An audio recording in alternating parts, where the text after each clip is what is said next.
Good day, student. I am your teacher for today's video. I am Mr. Debs Felicidario, and we will be discussing the two types of communication.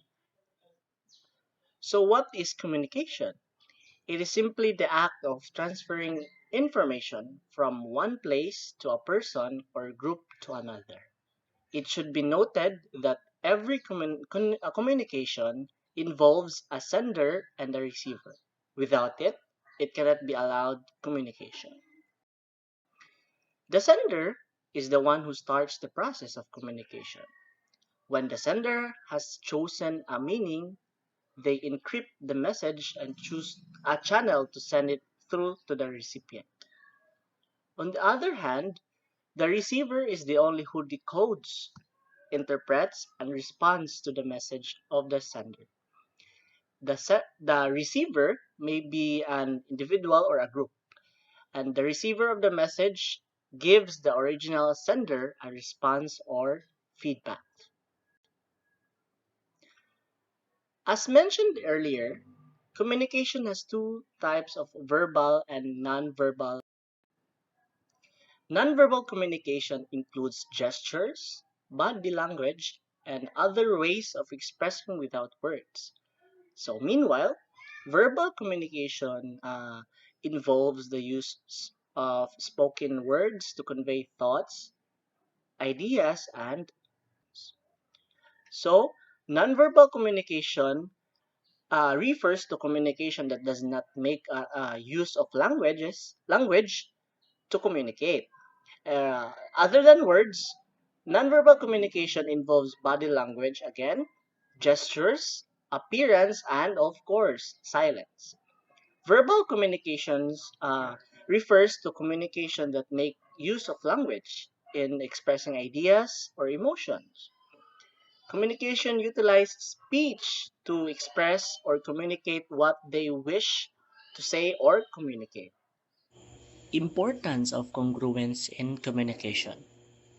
In the intricate dance of communication, congruence between verbal and nonverbal cues plays a pivotal role. When our words align harmoniously with our verbal signals, it enhances the clarity and authenticity of our message. Here's why congruence is essential. Credibility and trust. When verbal and nonverbal cues are congruent, it signals authenticity and sincerity. People are more likely to trust individuals whose words match their body language. Incongruence, on the other hand, can breed suspicion and erode trust, leading to misunderstanding or conflict. Enhance understanding. Congruent communication provides a complete picture of the message being conveyed. It helps ensure that the intended meaning is accurately interpreted by the receiver. Clear alignment between verbal and nonverbal signals minimizes the risk of miscommunication or misinterpretation. Emotional expression. Nonverbal cues often convey emotions more vividly than words alone. Congruence allow us to express emotion authentically, reinforcing the emotional tone of our message. Whether it's joy, sadness, enthusiasm, or concern, aligning verbal and nonverbal signals amplifies the emotional impact of our communication. Social perception. Our nonverbal behavior influence how others perceive us in social interactions. Congruent communication projects confidence, assertiveness, and emotional intelligence. In contrast, incongruence may create doubt or confusion about our intentions, affecting how we are perceived by others. Effective communication. Congruence between verbal and nonverbal communication is fundamental to effective communication. It ensures that our message is received and intended, fosters mutual understanding, and strengthens interpersonal connections. By maintaining congruence, we can navigate communication challenges more successfully and achieve our desired outcomes. In summary, congruence between verbal and nonverbal communication is vital for building trust, enhancing understanding, expressing emotions, shaping social perceptions, and facilitating effective communication. By striving for alignment between our words and action, we can cultivate stronger connection and navigate the complexity of human interaction with greater clarity and impact. There are there are 5 ways on how nonverbal works with verbal communication. So first one is repeat, complement, substitute, regulate, and lastly contradict. So first, nonverbal communication, which is repeat, is nonverbal communication can repeat what has been spoken, reinforcing the message verbally communicated. So example, if you if your friend is telling you this kind of sentence, or he wants to say something to you and you didn't hear something, so you ask him her again what she or he wants to say. So that's the example of repeat. Next is complement. Nonverbal communication can accentuate or moderate the verbal message.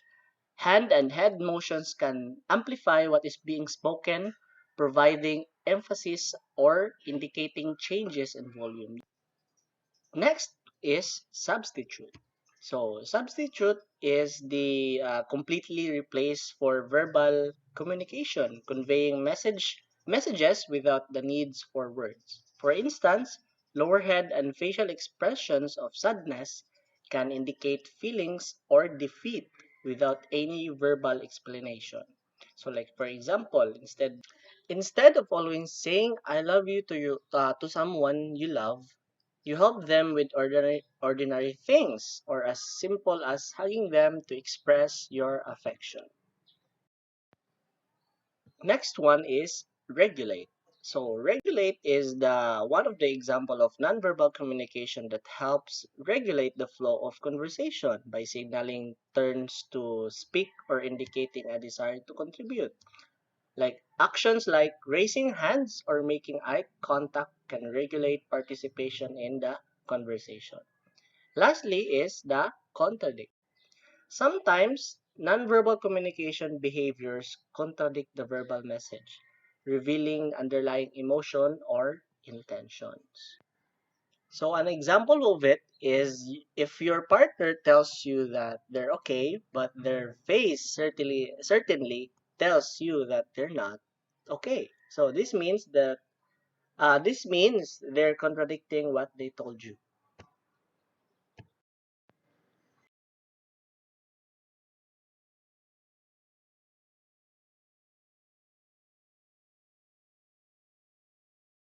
He's finally down. Can we talk? It's kind of funny how you got singled out in that class for not knowing the words, right? I mean, Jack McCall not knowing the words. That's a rarity. It was really sweet, Jack. It makes me very happy to see the two of you in that circle. I think it's really important that you guys have at least one thing that you do together, you know? So, they offer it twice a week. Which day would you prefer? Tuesday or Wednesday? Can't. You can't. You can't take 1 hour out of your week to be with your son? I don't understand.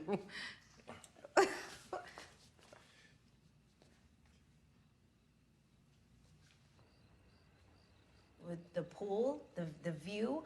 Wow. I am trying to talk to you about our child, and you want to fight about the house again? Look, honey, could you just try for a second to talk to me about Tyler? Just be here with me right now. What?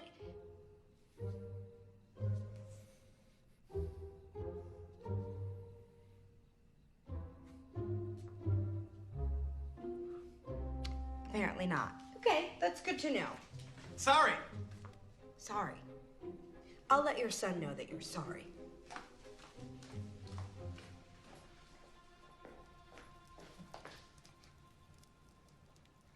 My life. It's our life, Jack. Look, I know that when we fell in love, it was a whirlwind romance. And then it seems like I brought up the idea of having a baby, and like overnight, we were pregnant. But that's just how life works sometimes. Have you ever heard the expression, man plans, God laughs? 2 days. 2 days till what? Jack, what? To what? Honey, you gotta talk to me. What? You're like a mental patient with the pointing and the grunting. What?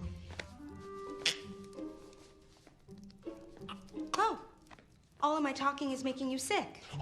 That's great. You know what? I won't talk anymore. How about that? You don't want to talk? I don't want to talk either.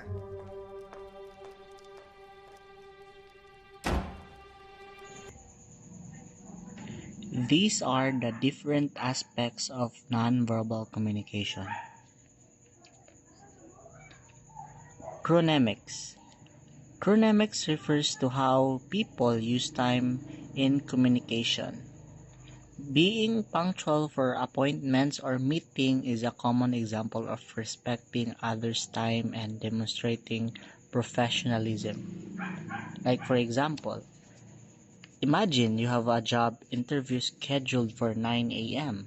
Arriving 5 minutes early not only shows respect for the interview's time but also reflects positively on your reliability and commitment to the position.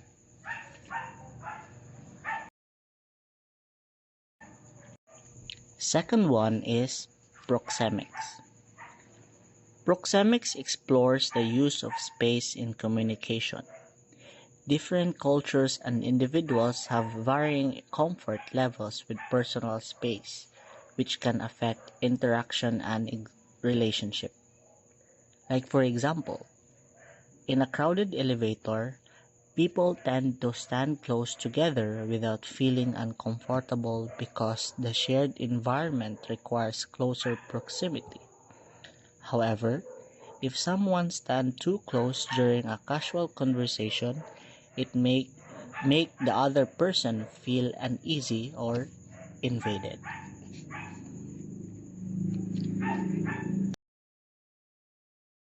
The third one is oculesics.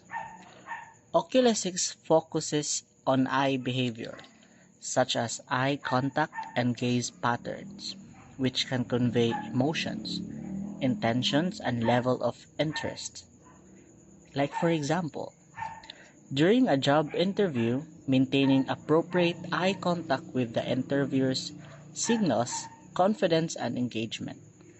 Conversely, avoiding eye contact might be interpreted as nervousness or lack of interest.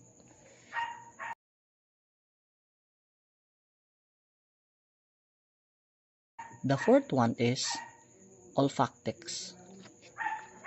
Olfactics involve the sense of smell and its role in communication.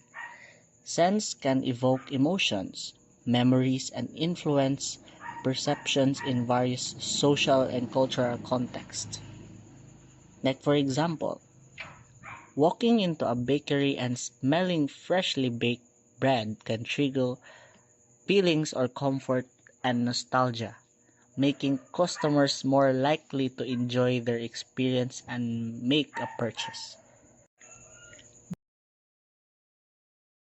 The next one is haptics. Haptics explores the use of touch in communication, which can convey emotions, establish connections, and express comfort or discomfort. A comforting hug from a friend can provide solace during times of sadness or distress, strengthening the bond between individuals and offering emotional support.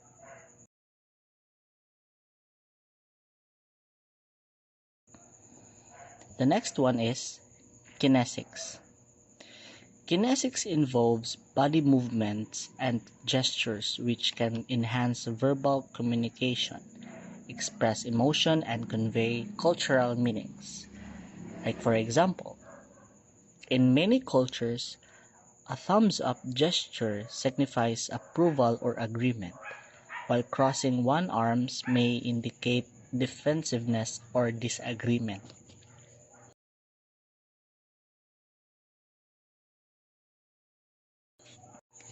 Then we have chromatics.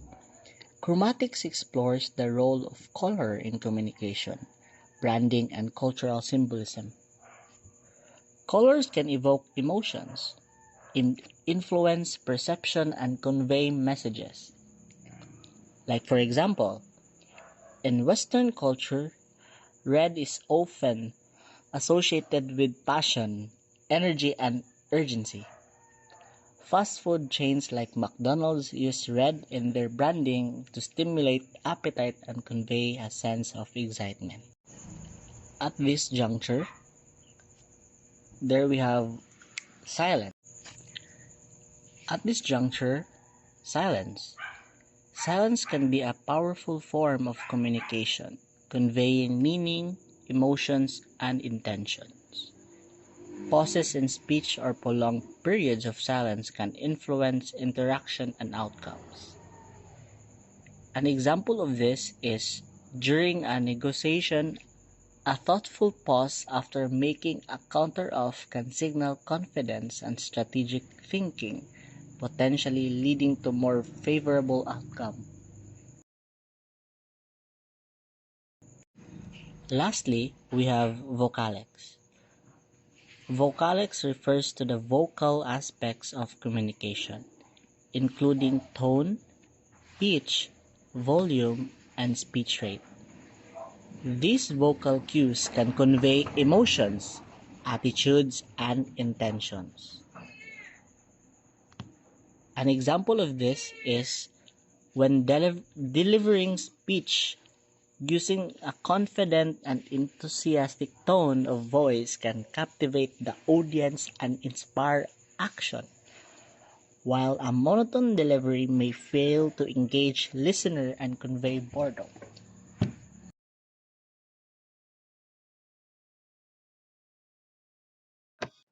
Now armed with the knowledge of verbal and nonverbal cues, you have the power to enhance your interaction significantly.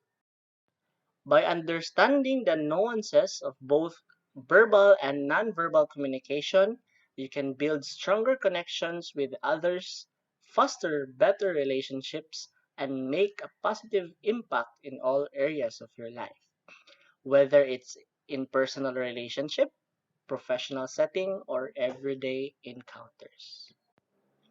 Whether it is in personal relationship, professional settings, or everyday encounters, mastering the art of communication empowers you to navigate social situations with confidence and effectiveness. With practice and awareness, you can leverage both verbal and nonverbal cues to convey your message clearly and understands other more deeply and create meaningful connection that enrich your life.